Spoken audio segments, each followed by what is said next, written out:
Welcome. I gotta turn my mic on. Welcome to those of you who are joining us on Facebook or YouTube. We would love it if you would like, comment, share, let us know you're here so we can continue to stay in contact with you the best that we can. Some of you have some really funny family stories, I guess. Here, they're still giggling about them. I got to hear that one later, whatever it was. We've been talking about these family stories that sort of shape us. These ones that like get told over and over and over, so they kind of like become the stuff of legend. A lot of families have stories like that. As we've been like telling those stories, I was thinking this week about how that's exactly what the Old Testament is like. The majority of the Old Testament is. It's family stories from this Israelite people, these descendants of Abraham. And when we tell these family stories, they become a part of us. They start to kind of be like the part of what shapes our identity, right? And these stories that these Israelites told, they were stories of faith and how God was involved from their perception in their lives, in their history, in their family. And so we learn about this God that they begin to learn to worship and who this God is, character traits, personality, all that. And also, it's the thing that they tell themselves over and over to remember who they are. Not every story is sunshine and butterflies. It's actually, if you've ever read the Old Testament, someone was telling me today, it's a lot. Like it's some of it is hard to swallow, hard to accept, especially to modern ears. But they begin to tell their kids, who tell their kids. Oh, someone's asking for a Wi-Fi password. All right, we're back. They begin to tell their kids, who tell their kids, and this context grows over generations. So this new series that we're doing is called God Can. And before we talk about the story we're going to talk about today, the very first word is really important in this, the word God. In English, this is like a super generic word, and in our culture, God. Like, we hear, oh my God, and for God's sake. And in our country, in our culture, like, the most popular question in terms of religion and stuff is like, do you believe in God? It's interesting because it's like, do you believe in God or don't you believe in God? Those are like kind of the two, we like to kind of, weigh that out. But really, we're not talking about which God or the kind of God that we serve or who God really is. And so it's just a matter of like, are you a deist? A deist is somebody who has a higher power. Are you a deist or not? That's like the question we love to ask one another. Are you a deist or are you not a deist? Do you believe in God? It matters far less what God they're talking about. But it was like the opposite in the ancient Near East. So this is such a different way to think. In the ancient Near East culture, everyone had a God. That was not a question. That would sound silly to be like, do you believe in God? And they'd be like, which God? That's the question. The question in this ancient Near Eastern culture was not, do you believe in God? It's, which God is your God? Which one of them? Because there were so many to choose from. It was in a polytheistic time, right? And so this new God came to the scene, this God Yahweh, and starts to form a people for God's self so that this new God can start to communicate who this God is, what this God is like. And it was Abraham's family and the family that came after him. And so they start telling all these stories, and that's the most of the Old Testament. Some of the most telling stories, I think, and probably aren't the ones you share around your table today, are what families do or what happens in the worst circumstances. It's those stories where we see true character, where we see when push comes to shove, you're right, like what is going to happen and who these people in this story is. Have you ever heard the saying, everyone is an atheist until the plane starts to crash? You ever heard that? I read this week, there's Sun Tzu in The Art of War. The version goes like this: everyone is an atheist until they clog a toilet in someone else's house. That's a little bit better. But our story today begins with Jacob. Jacob was Abraham's grandson. Now, I'm going to give you a little bit of introductory information here. If you haven't read this in a while or haven't ever read this. Jacob was a guy who had not just one, but 4 wives and 12 different children from those 4 wives. And 2 of those wives were sisters. Now, if that doesn't already sound really, really complicated, I don't know, your family is special. But he had Rachel and Leah, and he also had their maidservants, Zilpah and Bilhah. Well, there was 13. He had a daughter also, but 12 sons. And on top of that, he made it known to everybody in the whole big family, this whole big, complicated, messy family, he made it known that Rachel was his favorite wife. He loved her more than any of the others. And Rachel's sons were his favorite children. So he gave, Rachel's oldest son was named Joseph. And he gave Joseph a special coat that had long sleeves, kind of like made for royalty, to signify a couple things. 1, you don't have to go work in the fields like your brothers do. And 2, you're going to be the one getting my birthright. Now that's really important in this culture. And it's usually given to the oldest son. It's always given to the oldest son. And so the oldest son was Reuben. Joseph actually was 10th in line. No, wait, he had 10 older brothers. That made him 11th in line. He was not the oldest son, but he was the favorite because his mom was his favorite wife, and he loved Joseph. So before we even start this story, how do you think these other brothers felt? Oh, this is not a good setup for a good, wholesome story. Just trigger warning, heads up. And to top it all off, Joseph, because he was younger than the rest of them, we start the story off when he was 17. He was getting kind of a superiority complex because he was the favorite. He got a little big for his britches. So he started having dreams about all of his brothers and his parents bowing down to him. He did not keep those to himself. Around the campfire, he would be like, want to hear what I dreamed about? And he would relay these dreams. He told them. So now they're seething even more, right? With this jealousy, this hate.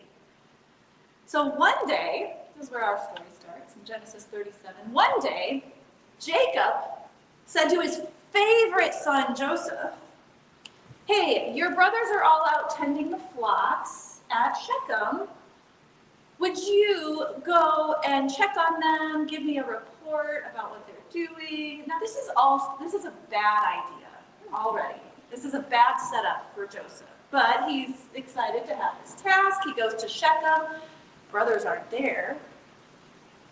And now he's thinking, now I can tell my dad a juicy report, right? They're not even where they're supposed to be. And he asked this guy, he said, I think I saw him go to Dothan. And so he went to Dothan, found his brothers there. Now, as they see him off in the distance, coming toward them, this is what they say. We can go to starting in verse 19. They have this sinister conversation. Here comes that dreamer, they said to each other. Come now, let's kill him and throw him into one of these cisterns, these pits, and say that a ferocious animal devoured him. Then we'll see what becomes of his dreams. When Reuben heard this, Reuben is the oldest, he tried to rescue him from their hands. Let's not take his life, he said. Don't shed any blood. Throw him into this pit, this cistern, in the wilderness, but don't lay a hand on him. Then it gives us this other information. Reuben said this to rescue him from them. He came on to come back later, take him back to his father and look like the Savior. So he's now deceiving all the other brothers. So there's murderous plots, there's deception, and we go on. Verse 21. Oh, no. Verse 23. Yes, when Joseph came to his brothers, they stripped him of his robe, the ornate robe that he was wearing, and they took him and threw him into the cistern. Before we move on from that one, I want you to imagine for a second, that wasn't gentle. They already had so much hate, so much anger, so much jealousy. That was a scene that was not PG rated. the way that they treated him. They ripped this off of him. He was probably resisting, so that probably was a very, very violent scene. And they took him, and this gang of brothers threw him into the pit. The cistern was empty, there was no water in it. As they sat down to eat their meal, they looked up and saw a caravan of Ishmaelites coming from Gilead. Judah said to his brothers, okay, what will we gain if we kill our brother and cover up his blood? Come, let's just sell him to the Ishmaelites and not lay a hand on him. After all, he is our brother, our own flesh and blood. His brothers agreed. So now they're like, no, we can do better than kill him because we can profit off of using him and sell him into slavery.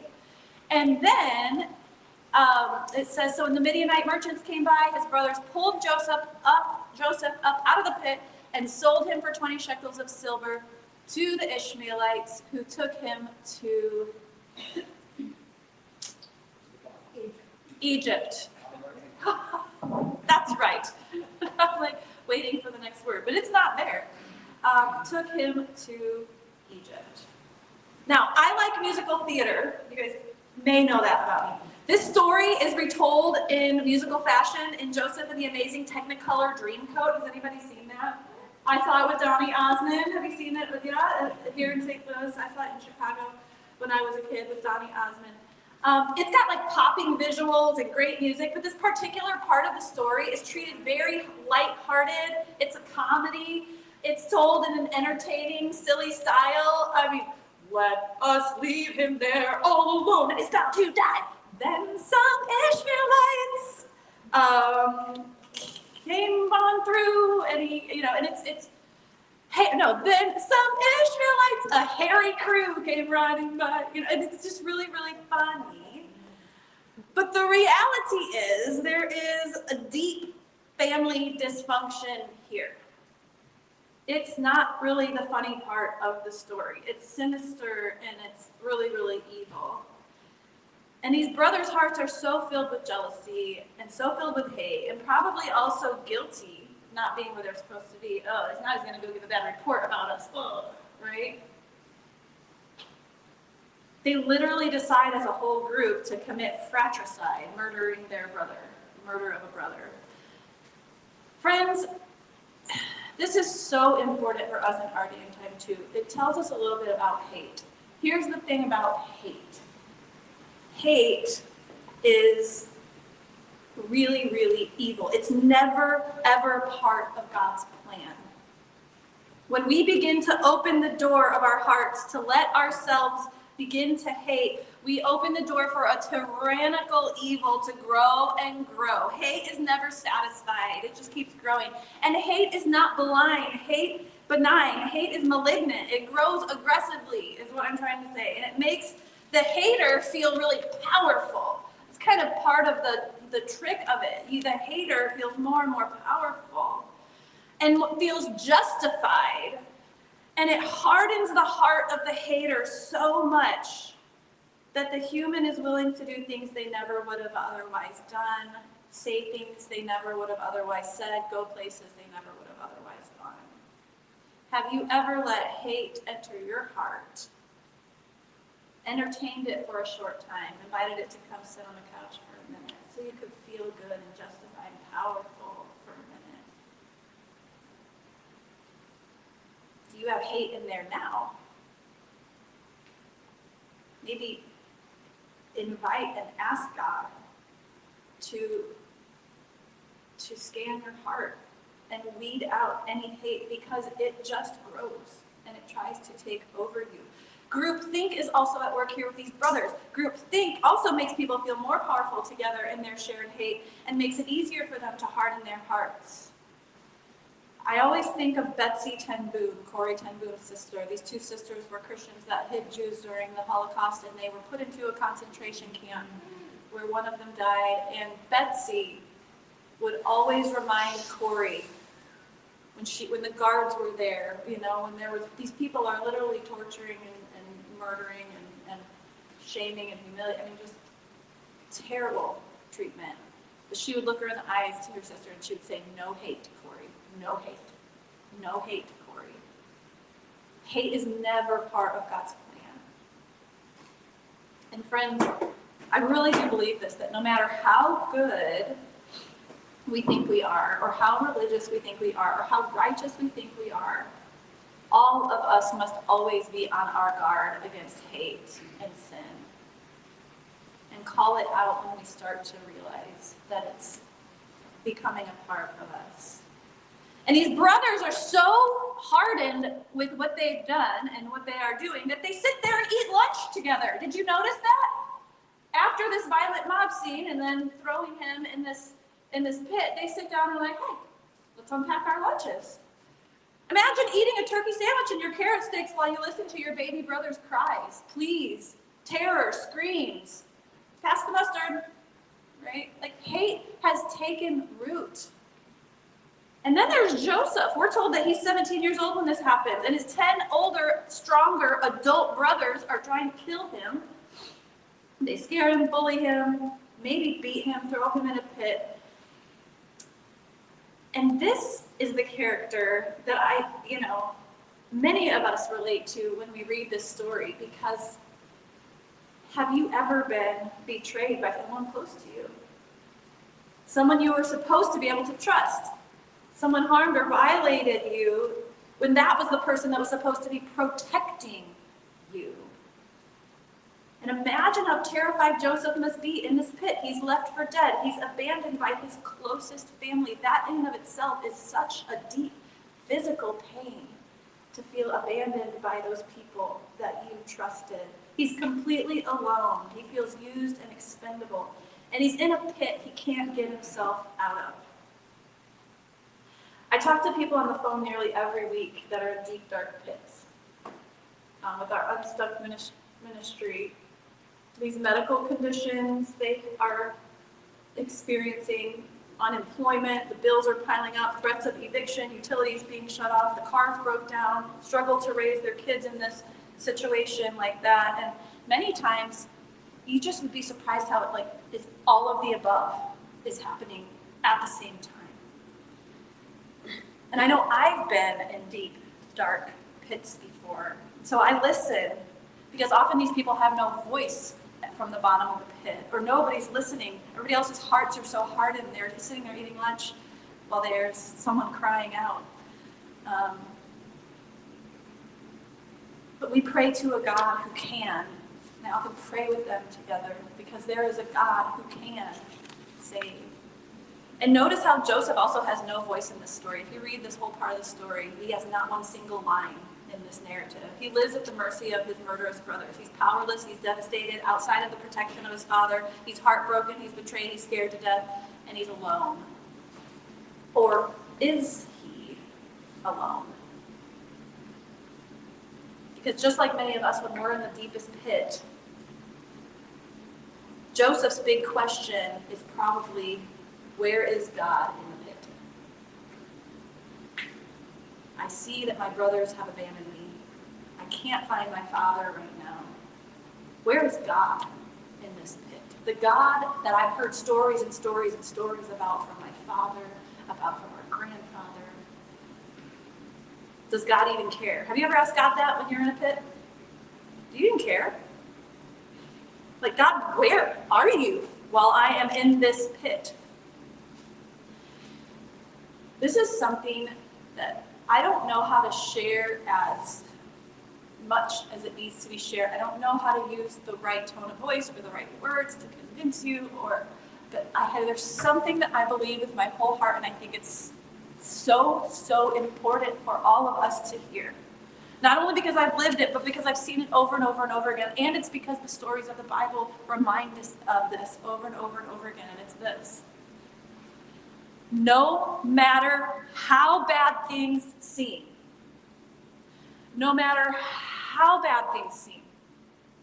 there is always evidence of God's grace in the pit if we look for it.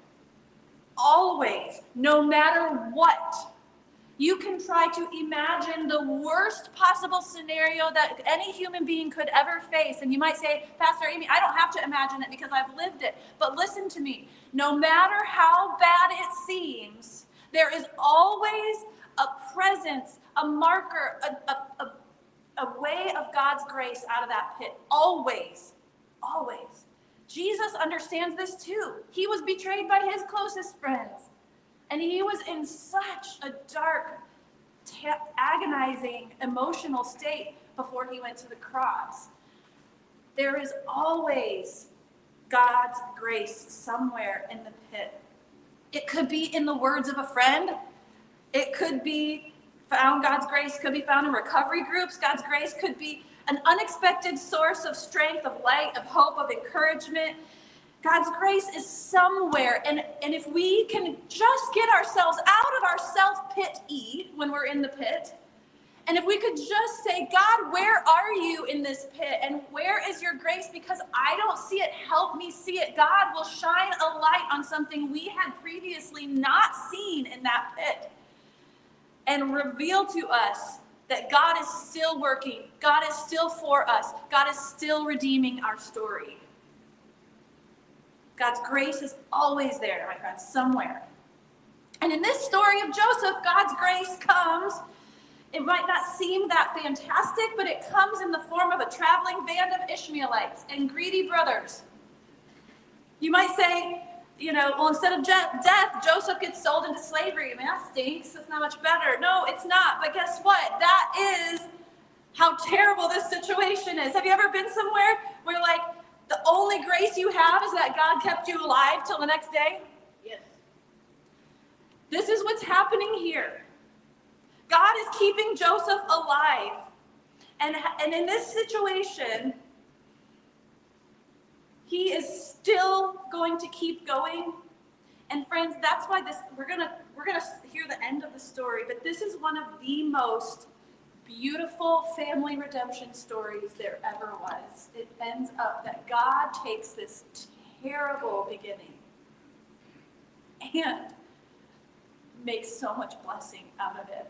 And that's exactly what God can do in our lives. The brothers cover up their crime. They kill a goat. They dip Joseph's coat in the blood. They tell their father they think he's killed by a wild animal. Jacob is grieving so hard he refuses to be comforted. I picture that as the God character. When we are treated like that, God is grieving so hard. God's like, I'm not going to rest until this is made right. I'm not going to rest until this is made right. But Joseph's story is not over. Joseph keeps going. Joseph keeps trusting.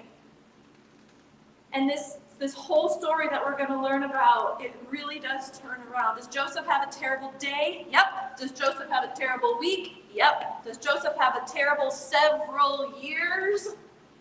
Yep.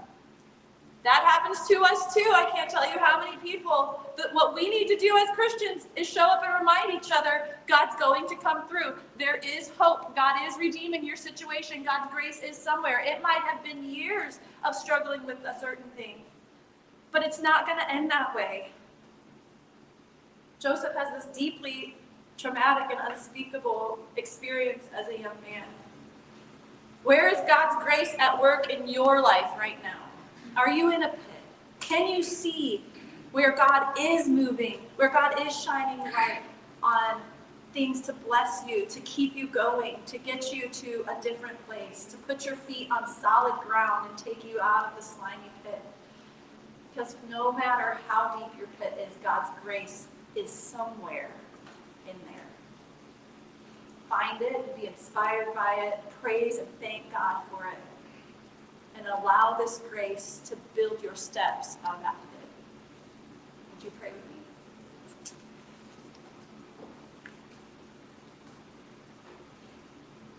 God, you are God of the hills and the valleys. This human life, it just goes up and down. We are, as creatures, we're just vulnerable to so many things. We're vulnerable to financial and economic changes. We're vulnerable to our own health problems. We're vulnerable, God, to how other people treat us, people that seem more powerful than us, God. We're vulnerable against the hate and the injustices of the world, the racism, the discrimination. God, we as people live this life and we experience all sorts of things. But no matter what, God, you are there. You're in that pit with us and you're trying to open our eyes to show us where your grace is, where there's a way out, where and how we can trust you through it. God, I thank you. We've had 100 years to tell stories of how you've been there for us in our lives. It may not even be enough years to sit around the campfire and tell stories. God, each person here has decades of stories of how you keep showing up for them, you keep sustaining them, you keep them alive, you keep them going, you give them hope, you give them strength, you give them encouragement. And God, if there's anybody in the pit today, I pray that you would do that you would also remind them of that with you there's no need to despair ever. Your grace is somewhere. Help us find it. Let us be people that cooperate with your kingdom of love. And God, I thank you for your presence, even in this place, and how much you love us even today. I pray all these things in Jesus' name. Amen. You want to